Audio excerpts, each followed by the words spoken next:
actually looks like I have straw hair, so that's great. My hair is so dirty, it looks like it's like wet. That is disgusting. Oh my gosh. I'm so pretty to society. Just trying to get set up for this video. Clearly, I don't prepare for anything. Okay. So, hi guys, what's up? Just AllieH here with my coffee. I'm just like so proud of this. Like, iced coffee from home, and it's not like I made hot coffee and threw ice cubes in it. Like, it's cold brew coffee. Yeah, Starbucks, honey bars. You can hire me anytime. I have just felt very inspired and wanting to actually step outside my comfort zone. I made a video, gosh, I think back in December or January, about this, and I was very like, oh, step outside your comfort zone, let's do something. And then of course, I don't do anything. But granted, I did have a wedding that I was planning, and it was like right around the corner, so that took up a lot of my time. And now I'm getting settled into married life. And it's awesome, by the way. Highly recommend marriage.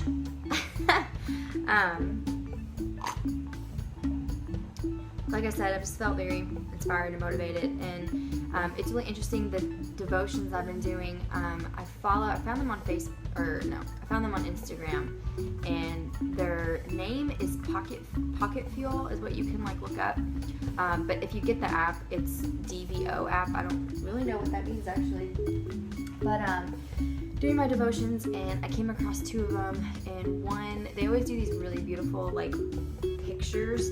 And it says either have like a Bible verse or some type of phrase or saying or whatever, but it said, do not worry. And so I clicked on it, I was very interested in it, and it came up with, let me just pull this up with my computer. This is so profesh. But the picture came up, I tell you do not worry about your life. I don't know if you can see it. But it caught my attention, and then the first verse, it was pulled from Matthew 6:25, and it said, do not worry about your life, what you will eat or drink, or about your body, what you will wear. Is not life more than food, and the body more than clothes. And so what's really nice is they always do like, it's like a devotion, but it's also like a conversation. So I love the way this couple writes. And so just a couple things into perspective for me that, otherwise probably wouldn't have, because I'm like the world's biggest worrier. Excuse me. But I saw one part of this was, don't worry, you are more valuable than silver and gold, more beautiful than the flowers that adorn a wild garden, more divine than the waves crashing onto the shore. You are more loved than the number of Facebook and Instagram friends you have, and you're worth more than the home you live in. All these things, the temporary, the tangible, the stuff, the paperwork, don't make you meaningful. You bring the meaning with your flesh, blood, and breath, your faith in the infinite, and your hope in Christ. If love is success, then we are indeed successful, led by God with more to learn, more to become, more to find. And so it just made me think, like, all right, let's break this down. My bills are paid. I have a great place to live. I've got food in the fridge. I need to chill out. And so I read this like every day, and I really like, excuse me, really just meditated on it. And so that really like kind of chilled me out a little bit. And then a couple days later, I came across another one. It has nothing to do with it, but it was just a different devotion. But it was, the picture said, seek and you will find. Everybody has heard this, seek first the kingdom of God. But I feel like nobody ever really goes into like what it means or what's it about. So in this, she talks about when we first find God, we stop searching and we stop seeking. We lived as if we have arrived when really the search has only just begun. So it talks about we stand still so much that we forget how wonderful it feels to discover, move, and wander through life. And I think I had done that, especially after I'd gotten married. I just kind of stopped, I was just working and wedding and just kind of getting adjusted to that life. So it kind of ties into, not, I think of what I should say. It says, Jesus asks us to be seekers, people who never live as if they have arrived at the truth or finality or wisdom or love or hope or peace, but to be people who understand that just as life constantly bends and twists and morphs and moves, through each of its changes, there's something about God that can be found at the moment, unlike any other. So then she asked assortment of questions. What do you want out of life? Are you chasing your career? Are you seeking to help others and make a positive change? Maybe you want to build a family and raise children. Maybe you're desperate for healing, etc., etc. And at the very end, she says, in all your desires, heartaches, goals, ideas, prayers, joys, and dreams, seek God in them. And that's something I had kind of fallen away from. I was really into it in the beginning of the year, and I was really trying to work through my worries that I have about life, and I'd really put them on God, and I felt a change. And then life gets in the way. Work was crazy. I just told you a million times I'm trying to adjust to married life, and I just kind of fell back and didn't really, I just put them on the back burner really. And it's so funny, it's like a wave of worrisome and fear and insecurity just kind of came over me, and that's when I found this, and I was like, okay, like this, I need to put God back into all of my dreams and all of my wants and hopes, and my goals that I have. So everything within you and around you, you'll find meaning in Him. And you don't have to give up on your dreams or neglect your heartaches in order to seek God first. It's not one or the other. It's about what's leading and driving you through the unique path your life takes. And so I just felt very strong feeling to talk about this and make a video. And like I said, nobody maybe even will watch this.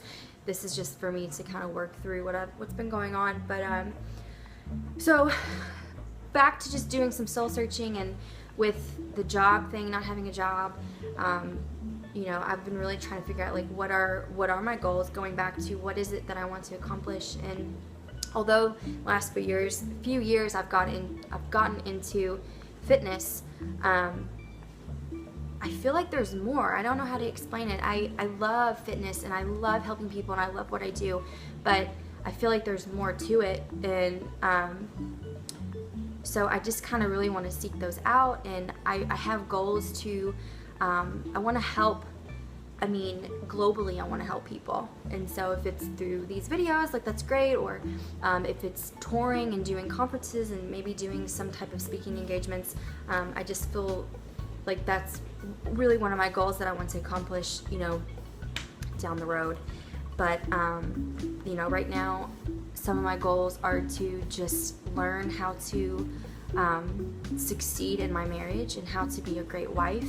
And I also feel very strongly that I want to help marriages. I think it's really important. I think people just kind of think marriage is marriage and whatever, but I crave a good marriage so bad, and I want to, speak about that. So, a big focus of mine is just learning how to get along with another person, under the same roof. And, eventually I want to be a mom, and, I have goals about what kind of house I want, where I want to live. Right now we're probably going to be traveling a lot with his job. So for the first few years, I'm going to be just kind of bouncing back and forth. But eventually I'd like to settle down and, have a central location of where I live. But, I feel like lately I have been on social media a lot, and I've seen a lot in the fitness industry. And, life is more than just the gym, and life is more than just meal prepping, and all those things are great, and I do those things myself. But people get so obsessed with fitness and they see somebody they love, like a fitness idol, and they want to look just like them, that they forget to live life. And I don't want to be that way. And I have really, you know, done some reflecting, and I just, that's not who I am. And I feel like there's more to it in my life than just fitness. Like I told you, like I have a heart to help people, and I know that's what I'm called to do. Whether it be physically or mentally, I want to make a change in people's lives.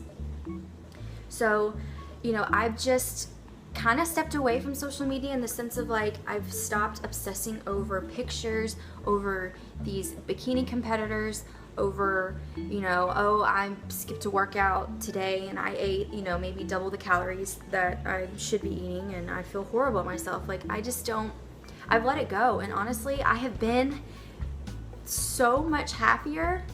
I'm like getting emotional. I have been so much happier now, I mean, than I was like 6 months ago. You know, my confidence is, you know, really upped it when I've let just wanting to be somebody so bad. And so, you know, I just really encourage people to, you know, be confident in themselves. And, you know, everybody has seen that phrase, like, you know, be original and don't be a copy of somebody else. But it is so true. Like, you don't have to look at somebody's life and want to just copy that and be everything, because it's not going to make you happy. You have to, you know, be your own self, and just that's just it. Be, you know, be true to yourself and do what you want. And so I have been so happy, even though I don't have a job, and I don't right now I can't do a lot of workouts because I've had some issues with my spine.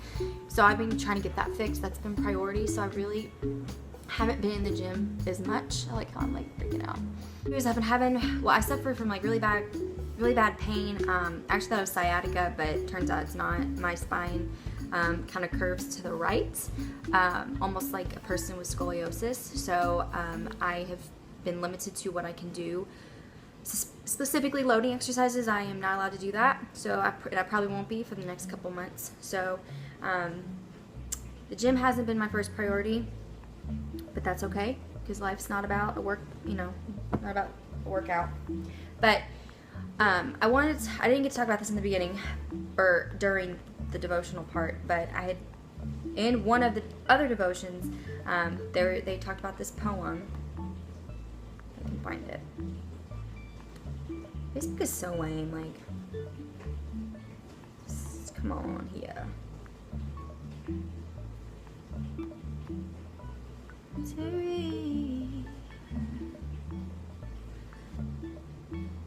Okay.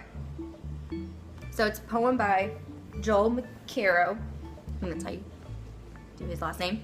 But this is what really triggered something inside me, and I'm like, okay, you need to start doing something.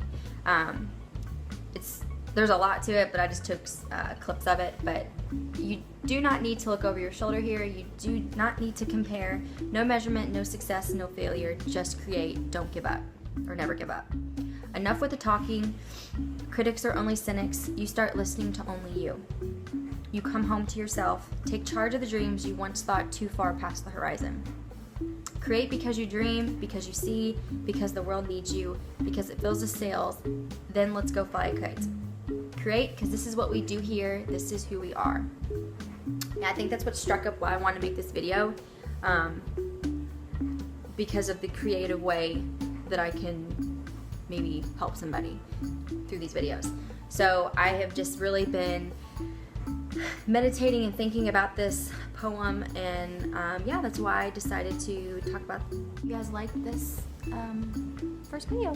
So, well, not first, because I made one a few months ago, but I guess my goal is to keep doing this consistently. But every time I stop, it's because I get scared, or I'm fearing somebody's judging me, or they're thinking this is the dumbest thing, or, you know, everybody I feel like now has a camera and they're vlogging. But you know, I'm just gonna try to keep it real and motivate people. So yeah, so I'll catch you in the next video. Bye, guys.